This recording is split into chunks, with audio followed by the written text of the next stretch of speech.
Magandang araw mga kalupa. Itong ating fish pond na nasa ayos ay kasalukuyan na nating ipinoporma kasi paharap na sa tagulan. Umulan na naman sa nakaraan kaya talagang magtatagulan na. At itong fish pond na to ay naghihintay na lamang ng mga malalakas para magkaroon ng pundo. At sa oras na to, itong ating prinsa na ipinagawa ay susukatan natin dahil kailangan na nating i-prepare yung kanyang mga screen, yung kanyang tabla na pang siradura. At nang pag dumating yung malakas na kaulanan na siya ay aagos, ay maaga pa natin na masarhan kasi kapag ito'y nag-umpisang umagos ay siguradong may papasok na mga kakaibang nilalang na isda na hindi natin inaasahan kung anong klase. Ay ang ating ihul dito ay tilapia. Mahirap nang lahukan na kaagad ng kung ano-anong isda, kaya aagapan natin na masarhan agad itong ating prinsang ito. At ano ba silbi ng prinsang ito? Ito ay siyempre pinaka water level ng ating fish pond. Bukod sa ron, ito rin siyempre yung gate ng ating tubig, maging yung ating mga isda na pipwedeng pumasok o lumabas. At ang ilalagay nating screen dito ay yung mapipino pa munang screen sa umpisa kasi ang inaagapan nga natin ay yung pumasok yung mga maliliit na klase ng isda na hindi natin alam kung anong klase. Okay sana kung tilapia ang papasok. Ang problema ay baka pasukin to ng mga minsan hito. Ang mga hito na yan ipurwisyo sa ating feeds pagka tayo nagpapakain ng tilapia. Sabagay floating feeds yung ipinakakain sa tilapia, pero malakas din silang umagaw ng pagkain, kaya yun ang inaagapan natin, pasukin ito ng mga ligaw na hito. Sa oras na to, susukatan natin ang ating prinsa para makita natin kung anong screen, gaano kalapad ng screen ang ating ikakabit sa prinsang ito. At dito mga kalupa, sa bukanang ito na kung saan natin ilalagay ang screen, dito sa unang siradurang ito, screen ang ating ilalagay na pinaka blockade ng ating mga papasok na kakaibang isda, kaya screen yun sa umpisa. Bukod sa ron, para hindi rin makalabas yung similya na ating ilalagay dito sa ating fish pond, kaya dito sa unahang gate na to ay screen ang ating ilalagay. At siya ay may sukat na 64 cm. Yun ang lapad ng ating screen na ilalagay dito sa unang gate na to. At doon naman sa gate, para doon sa ating tabla board na gagawin nating pinaka water level, ay ganun din, 64 din. Halos parehas lang naman. Sa bagay, ito nung ginawa ay talagang sukat naman kaya ang lapad ng ating tabla board na magiging water level ay 64 cm din ang haba. Ganon din yung ating screen, at yan ang ating gagawin. At dito naman tayo sa kabila mga kalupa. Itong ating pinagawang prinsa sa gitna ay susukatan din natin kung gaano ka lapad ang ating ikakabit na screen. At sa gawing unang ito na pinakabutas na lalagyan natin ng screen ay 71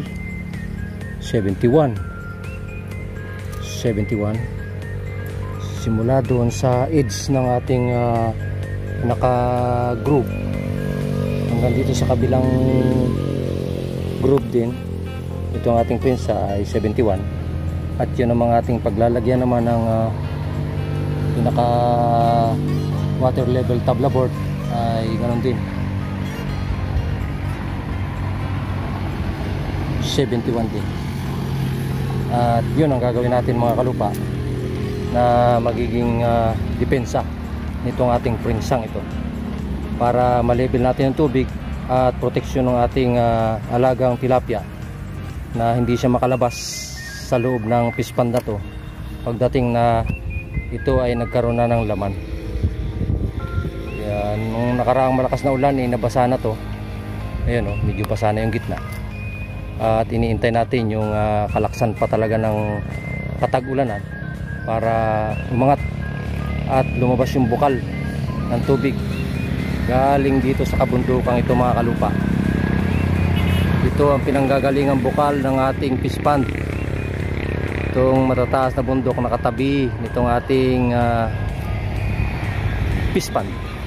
Ayan, sandwich kasi ito ng magkabilang bundok, kaya talagang hindi mawawala ang tubig kapag tag-ulan. At yun ang magsusustain sa ating mga tilapia habang malakas ang bukal. At kung hindi man ay magpapalagay naman tayo ng tubo. Sinukat natin kahapon yung size ng ating prinsa. Ngayon ay gagawin na natin yung screen dahil baka mag-ulanin na kailangan mataranan natin yung bait na to para hindi pasukin ng ibang kakaibang isda. Kaya bumili na tayo ng screen. Ito, mapino yung mata para hindi pasukin ng malalaking klase ng isda pag naglagay tayo ng similya. Tapos meron naman tayong dating lumang screen na medyo malaking mata, idodoble natin to para kung sakaling malalaki ng isda, alisin natin to. Ito na lang matitira at pinaka-screen niya doon sa gate. At ngayon, yun naman pinaka-frame nito ang kahoy na sinukatan natin. Ito yung gagamitin natin, mga kahoy na to. At siyempre, kailangan natin ng pako at lagari.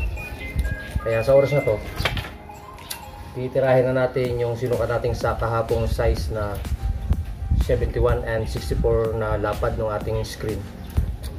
At yun nga, umpisa na nating trabahunin para malagyan na natin ng siradura yung ating water gate bago lumakas yung mga kaulanan at bago umago sa tubig.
kalupa. Iyari na yung isa. Yung isa naman, gagawin na ulit natin mga kalupa yung isang screen. Yung ating gate. Mahaba-habang proseso.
Okay na mga kalupa. Yari na yung ating pangalawang screen.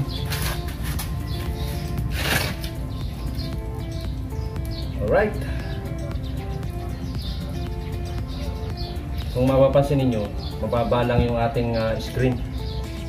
Kasi yung ating prinsa ay halos ganito rin lang kataas yung elevation simula dun sa base ng pinaka gate. Kasi ang malalim sa atin ay yung excavation ng ating pispan. Simula dun sa pinaka main gate ay halos 1 metro ang lalim. Kaya ito na halos 1 metro din ay hindi na ito mapupuno ng tubig. Humigit kumulang baka yung pagka ganito kasing tagulan, hindi naman kailangan sa sobrang palalimin. Kasi yung tubig natin ay circulated kapag tagulan, malamig. Mataas ang oxygen kapag katagulan dahil mabukal.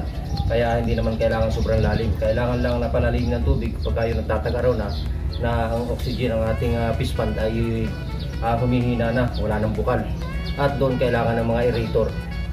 Kasi yun ang trabaho ng ating mga aerator, palakasin ang oxygen sa ilalim ng tubig para ang ating alagang tilapia ay hindi mabansot o hindi mamatay. Dahil kailangan din nila yung ganong klase ng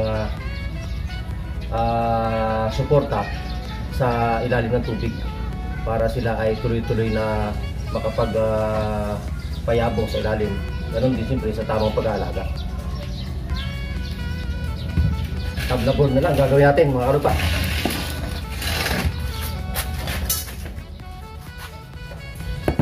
Ito. Ang kailangan lang natin sa ngayon dahil tagulan nga ay dalawa tigisa bawat prinsa dun sa size na ating sinukat. Yung size 71 cm yung nasa gitna at yung mga ating outlet ay 64 cm. Yun ang susukat natin dito. Kaya sinasabi natin ito ay parang ano lang natin, water level natin, pero ang totoo niyan yung pinaka base ng ating water gate ay mataas ng halos 1 metro doon sa floor base naman ng ating fish pond. Kaya sa ngayon, tagulan na to, isa lang munang tagplaboard yung gagawin nating parang pinaka water level na kung tutuusin ngayon tagulan, hindi pa siya masyadong kailangan. Pero lalagyan na natin ng ganito kalapad na siguro mga 8 inches na tablaboard para lang sa water level ng ating fish pond. Yun ang ating susukatan at yun ang ating puputuli na lagariyan.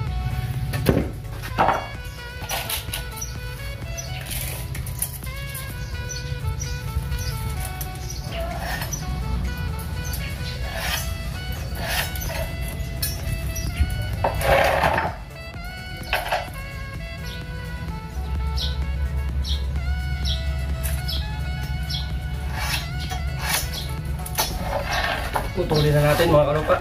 Sukat na.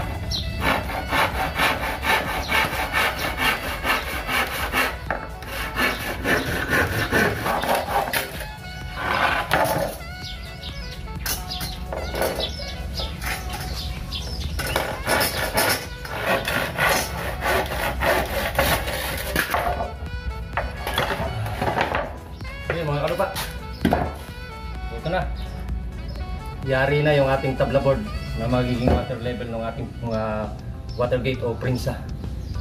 At ito ay totally umuulan na, kagabi umulan, ay ilalagay na natin to dahil kapag tuloy-tuloy nang lumakas ang ulan, siguradong magkakatubig yung ating pispan. At ang iniiwasan natin ay yung mag-overflow yung tubig na ito na walang screen yung ating prinsa, dahil siguradong pag nag-overflow ay papasok yung mga isda na galing sa ilog doon sa patapunan. Kaya kailangan maagap, kailangan malagyan kaagad ng screen yung prinsa para wala makapasok na ibang isda sa loob ng pispan habang wala pa itong laman, habang tubig pa lang ang magiging laman ng pispan. Dahil yung similya na ating ilalagay ay u-orderin pa natin, dahil bago naman lagyan niya ng similya ay palulumutin pa natin para preparado na siya sa tuloy-tuloy na paglaki ng ating similyang tilapia na ilalagay. At itong ating ginawang ito, screen at saka tabla board, ay ikakabit na natin bago lumakas ang tag-ulan. Ito mga kalupa, kakapitan natin yung ating ginawang screen dito sa ating outlet na water gate. At dahil nang baka magsilakas ng ulan, ay pag napuno kasi ito, kapag walang harang nito, ay siguradong papasok yung mga ibang isda na galing naman dyan sa ilog.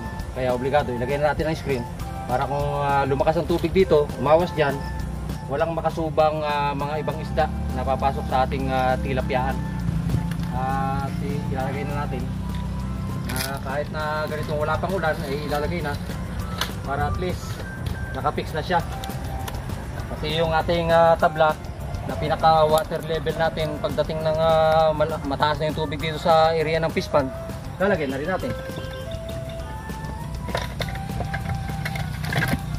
Yun, ganun lang kasimple mga kalupa. At plastado na. Ito namang isa ay para doon sa kabilang prinsa. Lipat tayo.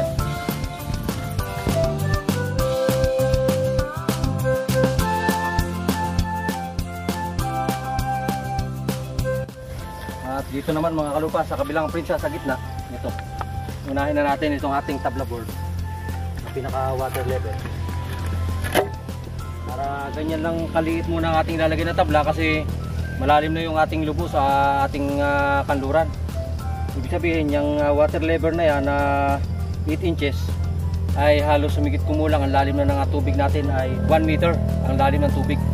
Kaya ganyan lang muna kanipis yung ating ilalagay na tabla board pinaka water level.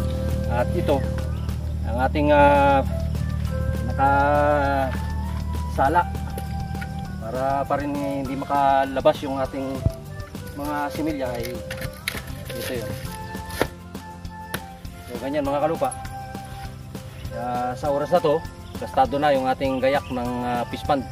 Ang hinihintay na lang natin ay magkatubig, tapos yung ating order na similya pag nagkatubig ay kailangan nang iprepara.